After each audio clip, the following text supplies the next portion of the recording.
पैसा मोठा झाला आणि जीव छोटा झाला अशा पद्धतीचं या सरकारचं या प्रशासनाचं काम चाललेलं आहे। एवढं एरोगन्सी एवढं ॲटिट्यूड आहे। पैशांसाठी तुम्ही एक पेशंटचा जीव घेतायत आणि ही फक्त मंगेशकरची परिस्थिती नाही, पुण्यातील जेवढे महत्त्वाचे हॉस्पिटल असतील सर्व ठिकाणी हीच परिस्थिती आहे। हा आमचा एकट्याचा आक्रोश नाहीये, हा युवक काँग्रेसचा आक्रोश नाहीये, हा शहरातील आणि राज्यातील जनतेचा आक्रोश आहे। दीनानाथ मंगेशकर रुग्णालयाबाहेर आता युवक काँग्रेस आक्रमक झालाय। दीनानाथ मंगेशकरांचा जो मंगेशकर हॉस्पिटलचा जो बोर्ड आहे त्या बोर्डवर आपल्याला शाई फेकलेली पाहायला मिळते आणि आक्रमक पवित्रा घेतलेला पाहायला मिळतो। आपल्यासोबत अमराळे आहेत, काय सांगाल? आक्रमक पवित्रा घेतलाय, शाई या प्रशासनाचा आम्ही जाहीर निषेध करतो। ह्या प्रशासनाने एका आमच्या भगिनीचा जीव घेतलेला आहे।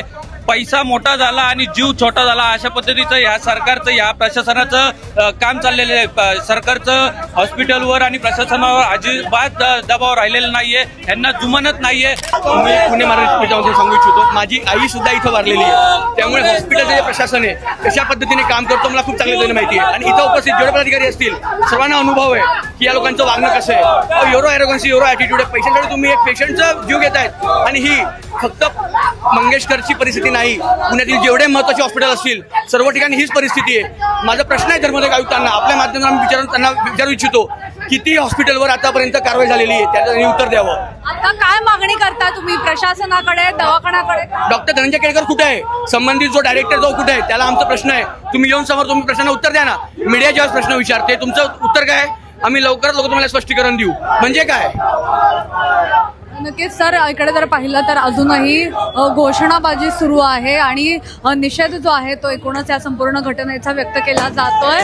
बोर्ड खाली पाडलाय, बोर्ड खाली पाडून तो पायदळी तुडवण्याचा प्रयत्न केला जातोय। आपण लाईव्ह आता हे संपूर्ण दृश्य बघू शकतो। अनेकांच्या अंगावर शाई सुद्धा पडलेली पाहायला मिळते आणि आक्रमक स्वरूपाचं आंदोलन जे आहे ते या संपूर्ण युवक काँग्रेसकडून केलं जात आहे। महत्त्वाचं खरं तर म्हणायला लागेल, कारण की या ठिकाणी संपूर्ण युवक काँग्रेसचे कार्यकर्ते जमा झालेले आहेत। ते संघटन मीडियासमोर अजूनपर्यंत आलेलं नाही। डॉक्टर केळकरांनी आपल्या प्रश्नांचं उत्तर द्यावं। हा आमचा एकट्याचा आक्रोश नाहीये, हा युवक काँग्रेसचा आक्रोश नाहीये, हा शहरातील आणि राज्यातील जनतेचा आक्रोश आहे। त्याचं उत्तर हे कधी देणार आहेत?